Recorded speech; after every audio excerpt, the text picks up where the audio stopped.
వీడు మంచివాడు వీడిని అనుగ్రహిస్తా ఉంటే అవుతుంది.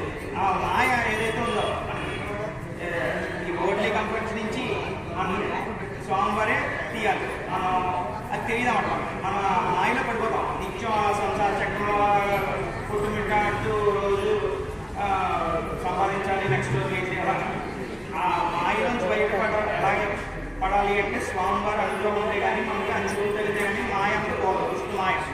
దానికి సంకేతం ఈ తెరపు ఈ తెరసలు వేస్తారు కదా అమ్మాయికి అబ్బాయికి, దానికి సంకేతం అవ్వాలి. లక్ష్మీ నృత్యం స్వామివారిని అంటే స్వామి అమ్మవారిని చూడాలి. సో అప్పుడే మనకి మోక్షం కలుగుతాం. అందువల్ల ఏంటంటే ఈ తెరసల్ల మాయకి సంకేతం. మళ్ళీ ఇంకోటి ఇంట్లో ఏంటంటే స్వామి వారు అనుగ్రహిస్తే మనం ఆ దేవి వెళ్ళగలం. అది తెరసలకి అంతరాత్మ. ఆ తర్వాత తెరసలు తీసేసాడు. తెరసిన తర్వాత స్వామివారు కాడిలో మంగళసూత్రాన్ని తీసుకుని ప్రోక్షణ చేస్తారు. ఇప్పుడు కాడి రథం కాడి మీద పూర్వకాలంలో ఋగ్వేద కాలంలో ఒక అప్సరస ఆవిడికి శ్వేత పుష్టి అంటే గొళ్ళె అనే ఒక శారీరక రూపం ఉంది. ఆవిడ పెళ్లి కావట్లేదు దానివల్ల.